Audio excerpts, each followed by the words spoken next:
వ్యవసాయ మార్కెట్ నేటి నుండి సిసిఐ పత్తి కొనుగోళ్లు ప్రారంభించింది. పత్తి కొనుగోలు కేంద్రాన్ని మార్కెట్ కమిటీ చైర్పర్సన్ పుల్లూరి స్వప్న సదానందం ప్రారంభించారు. దాదాపు 1000 క్వింటాళ్లకు పైగా రైతులు పత్తిని మార్కెట్ కు తరలించారు. జమ్మికుంట వ్యవసాయ మార్కెట్ లో నేటి నుండి సిసిఐ పత్తిని కొనుగోలు చేస్తుందని, తమ వద్ద ఉన్న పత్తిని ఆరబెట్టుకుని తేమ శాతం 8 నుండి 12% మధ్యలో ఉండేటట్టు రైతులు చూసుకోవాలని, తేమ శాతం 12 దాటితే సిసిఐ కొనుగోలు చేయదని సిసిఐ అధికారులు అంటున్నారు. అదే విధంగా కాబాస్ కిసాన్ యాప్ ద్వారా తమ మొబైల్ నంబర్ నుండి రిజిస్టర్ చేసుకోవాలని, రైతులకు ఏవైనా ఇబ్బందులు ఉంటే తమను సంప్రదించాలని సిసిఐ అధికారులు కోరుతున్నారు. పత్తి కొనుగోలు కేంద్రాన్ని ప్రారంభించడం జరిగింది. ఇది సిసిఐ కొనుగోలు చేస్తుంది కాబట్టి రైతులు తీసుకొచ్చేటువంటి స్టాక్ మొత్తం కూడా మాయిశ్చర్ని మెయింటైన్ చేసుకుంటా, తర్వాత మంచి క్వాలిటీ ఉన్నదాన్ని తీసుకొచ్చి రైతులు ఈసారి ప్రత్యేకంగా పత్తిని అమ్ముకోవాలనుకున్నప్పుడు గవర్నమెంట్ ఆఫ్ ఇండియా మరి తెలంగాణ గవర్నమెంట్ కూడా ఒక యాప్ని తీసుకురావడం జరిగింది. అదే కపాస్ కిసాన్ యాప్ అని ఉంది. దాంట్లో రైతులు తన మొబైల్ నెంబర్ తోటి రిజిస్టర్ చేసుకోవాలి. చేసుకుంటే తనకు ఒక ఓటీపీ నంబర్ వస్తుంది. ఆ ఓటీపీ నంబర్ని బేస్ చేసుకొని తనకు ఏ రోజు ఏ మిల్లుకు అలాట్ చేయడం అనేది తనకు మెసేజ్ ద్వారా తెలియడం జరుగుతుంది. కాబట్టి దాని ద్వారా ప్రతి రైతు కూడా తాను పండించిన పంటని అమ్ముకోవడానికి వెసులుబాటు చేసింది గవర్నమెంట్. అదేవిధంగా రైతుకి ఎలాంటి అసౌకర్యం కలగకుండా వ్యవసాయ అనుబంధ శాఖలన్నీ కూడా చాలా యాక్టివ్గా పాల్గొని రైతులకు అందరికీ కూడా ఒక అవగాహనను తీసుకురావడం జరిగింది. ఏమాత్రం ఇబ్బంది ఉన్నా, ఎటువంటి ప్రాబ్లం వచ్చినా కూడా సంబంధించినటువంటి వ్యవసాయ విస్తరణ అధికారి కానీ, అగ్రికల్చర్ ఆఫీసర్ కానీ, ఈడీ కానీ, డిఏఓ లెవెల్లో కూడా రైతులు మాట్లాడవచ్చు. అదేవిధంగా ప్రతి మార్కెట్ కమిటీలో కూడా రైతులకు ఒక అవగాహన సదస్సులను నిలబెడతా ఉన్నారు. హెల్ప్ డెస్క్ కూడా పెట్టుకున్నారు. సో వ్యవసాయ అనుబంధ శాఖల్లో ఎవరికి కూడా మీరు ఒక ఫోన్ చేసి అడిగినా కూడా రైతులకు వాళ్ళ యొక్క సందేహాలని నివృత్తి చేయడం జరుగుతుంది. కాబట్టి ఎవరు కూడా ఇబ్బంది పడకుండా ఈ కొత్త యాప్ ద్వారా అమ్ముకునేటువంటి సిస్టాన్ని మీరందరూ కూడా సహకరించాలి. దీని ద్వారా నిజమైన రైతుకు న్యాయం జరుగుతుంది. తర్వాత ఇట్లా ట్రేడర్స్ కానీ వాళ్ళు కానీ వచ్చి రైతుల పేరు మీద అమ్ముకునే అవకాశం ఏమాత్రం కనపడదు. కాబట్టి దీనికి సహకరించి మనకు అందుబాటులో ఉన్న సెంటర్లో మీరు ఒక స్టాక్ మొత్తం తీసుకురావాలి. ఈ పత్తి కాకుండా పత్తికి దాంతోపాటుగా ఎక్కువగా వరి కూడా తీసుకొస్తున్నారు. అదేవిధంగా మార్కెట్ ఆధ్వర్యంలో మొక్కజొన్నలు కొంటున్నారు. వీటన్నిటి కూడా వాళ్ళ స్టాక్స్ని తీసుకొచ్చి మంచి ధరను తీసుకోవాలి. మంచి క్వాలిటీ ఉన్నటువంటి స్టాక్ కూడా తీసుకొచ్చి మాకు మీరు సహకరించి మా సేవలు మీరు అందరూ తీసుకోవాల్సిందిగా. 25,000 ఎకర్స్ అనేది వాళ్ళు కాటన్ ఫార్మర్స్ కల్టివేట్ చేయడం జరిగింది. ఇందులో భాగంగా ఏంటంటే జిల్లా యంత్రాంగం తరఫు నుంచి జిల్లాలో మొత్తం 13 జిన్నింగ్ మిలియన్ వాళ్ళు నోటిఫైడ్ చేయడం జరిగింది. మా అంచనా ఏంటంటే 5,50,000 దాకా క్వింటాల్ సిసిఐ వాళ్ళు ప్రొక్యూర్మెంట్ జిల్లా మొత్తం చేసే అవకాశం ఉంది అని మేము అంచనా చేస్తున్నాం. దానికి సంబంధించి ఏంటంటే మేము అన్ని అరేంజ్మెంట్ చేయడం జరిగింది.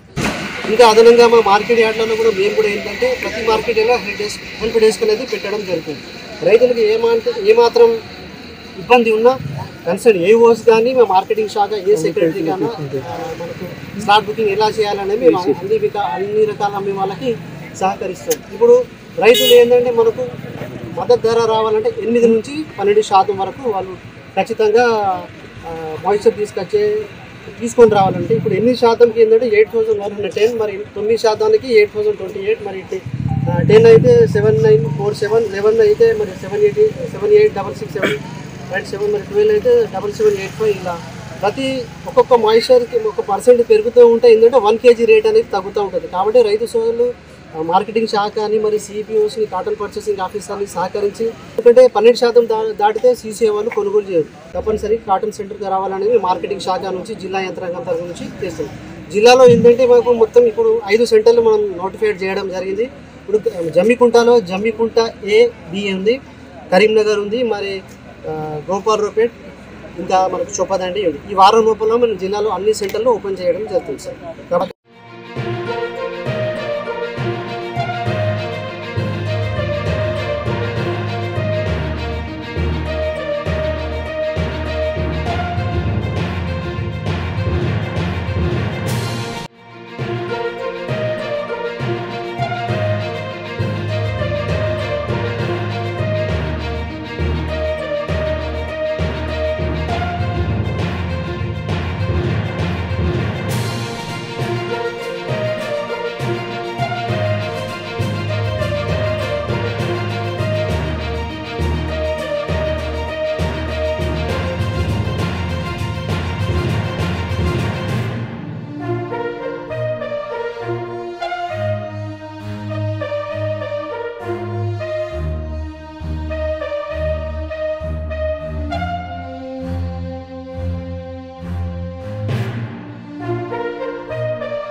ఎంఆర్ఓ ముందుకు రండి, మీరు లోపలికి.